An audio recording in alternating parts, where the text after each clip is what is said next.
ब्रजेश सिंह वो नाम है जिसको बाहुबली और माफिया नहीं, डॉन कहते हैं। ब्रजेश सिंह का दबदबा यह है कि उसने जेल में रहते हुए प्रधानमंत्री के सांसदीय क्षेत्र वाराणसी से पत्नी को एमएलसी बना दिया।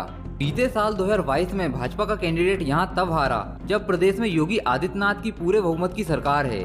ब्रजेश के अपराध में आने से पूर्वांचल का डॉन बनने और फिर राजनीति में दबदबे की पूरी कहानी आपको स्टेप बाय स्टेप बताते हैं। वीडियो में अंत तक बने रहे। 80 के दशक में वाराणसी के धोरहरा गांव में रहने वाले ब्रजेश सिंह बीएससी कर रहे थे। सिंचाई विभाग में कर्मचारी के रविंद्र सिंह नाथ का गांव के पाचू से जमीन को लेकर झगड़ा हुआ और उनकी हत्या कर दी गई। 1984 में पिता की हत्या के बाद ब्रजेश ने पढ़ाई छोड़ दी और हथियार उठा लिए। ब्रजेश की उम्र तब 20 या 21 साल की रही होगी। साल 1985 में ब्रजेश सिंह एक सॉल लेकर अपने गांव के दुश्मन पांचू के घर पहुंचे। पांचू के पिता घर के बाहर ही बैठे थे। झुककर उनके पैर छुए और सॉल उड़ा दिया। अगले ही पल गन निकाली और पांचू के पिता को गोली से छलनी कर दिया। ये हत्या करने का उनका अलग ही स्टाइल था जो उस वक्त 20-21 साल के ब्रजेश ने अपनाया था। पांचू के पिता की हत्या कर ब्रजेश सिंह फरार हो गया। 1986 में चंदौली जिले के सिकरोरा गाँव में एक भयंकर हत्याकांड हुआ। गाँव के पूर्व प्रधान रामचंद यादव समेत 6 लोगों को गोलियों से भूनकर हत्या कर दी गई। हत्याकांड में ब्रजेश का नाम आया और उसको पुलिस ने पकड़ भी लिया। ब्रजेश को गोली लगी थी, ऐसे में इलाज के लिए अस्पताल में भर्ती कराया गया। ब्रजेश ठीक होता और पुलिस उसे जेल भेजती, इससे पहले ही वो अस्पताल से फरार हो गया। अस्पताल से फरार ब्रजेश ने इसके बाद उस वारदात को अंजाम दिया जिसने पूर्वांचल ही नहीं पूरे यूपी में सनसनी फैला दी। ब्रजेश पर अपने गांव के प्रधान रघुनाथ की हत्या का आरोप लगा। रघुनाथ पर भरी कचेरी में AK-47 से गोलियां बरसाई गई। कचेरी में AK-47 के इस्तेमाल ने पूरे प्रदेश को हिलाकर रख दिया। इस घटना के बाद ब्रजेश के गांव के विरोधी गैंग के पांचू को पुलिस ने मार गिराया।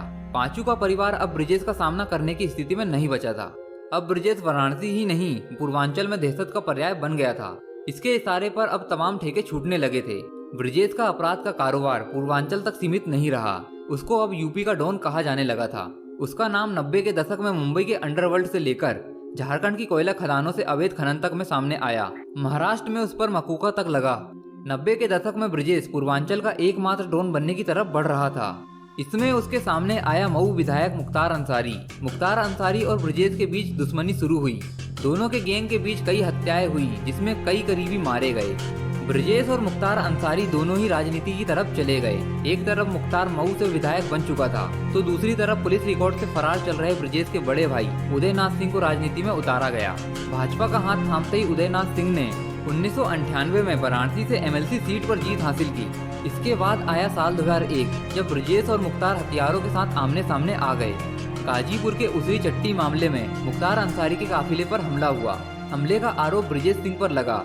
ब्रजेश खुद हमला करने में शामिल बताया गया। हमले में मुख्तार बच गया और ब्रजेश सिंह इस घटना के बाद पूरी तरह अंडरग्राउंड हो गया। ब्रजेश सिंह पर मकोका टाटा, गैंगस्टर एक्ट, हत्या, अपहरण, हत्या का प्रयास, हत्या की साजिश जैसे तमाम मुकदमे दर्ज हो चुके थे। ब्रजेश फरार था, ऐसे में पुलिस ने उस पर 5 लाख का इनाम घोषित कर दिया था।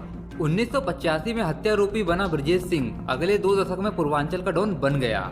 उसके नाम तमाम मुकदमे दर्ज होते रहे। परिवार का राजनीति में दबदबा बढ़ता रहा। इस सब के बावजूद वो पुलिस के लिए फरार ही रहा। ब्रजेश सिंह 1986 में पुलिस कस्टडी में अस्पताल से फरार होने के 22 साल बाद ओडिशा में भुवनेश्वर से गिरफ्तार हो गया। स्थानीय लोगों का कहना है कि ब्रजेश का फरारी का ज्यादातर समय वाराणसी और आसपास ही गुजरा है।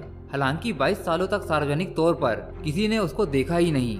2005 में कृष्णानंद हत्याकांड के बाद कई बार ब्रजेश की हत्या हो जाने की अफवाहें भी उड़ी। पुलिस के पास भी कई सालों तक ब्रजेश का कोई नया फोटो नहीं था। ऐसे में कहा गया कि अब उसका खेल खत्म हो चुका है और फिर 3 साल बाद उसकी गिरफ्तारी हो गई। साल 2008 में गिरफ्तार हुए ब्रजेश के खिलाफ 30 से ज्यादा संगीन मामले दर्ज थे। ब्रजेश के खिलाफ हत्या के मामले हो या दूसरे केस, ज्यादातर में गवाह पलट गए। धीरे धीरे मुकदमों में ब्रजेश को राहत मिलती रही। इसका नतीजा ये रहा कि बीते साल 2022 में इलाहाबाद हाई कोर्ट से ब्रजेश सिंह को 13 साल जेल में रहने के बाद राहत मिल गई। ब्रजेश सिंह के परिवार का 25 साल से वाराणसी की एमएलसी सीट पर कब्जा है। ब्रजेश के बड़े भाई उदयभान सिंह 1998 और 2004 में भाजपा के टिकट पर इस सीट से एमएलसी बने।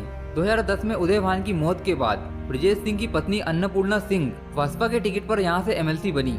साल 2016 में जेल में रहते हुए ब्रजेश सिंह ने वाराणसी एमएलसी सीट से निर्विरोध चुनाव जीता। इस चुनाव में उनके खिलाफ किसी पार्टी ने कैंडिडेट नहीं उतारा।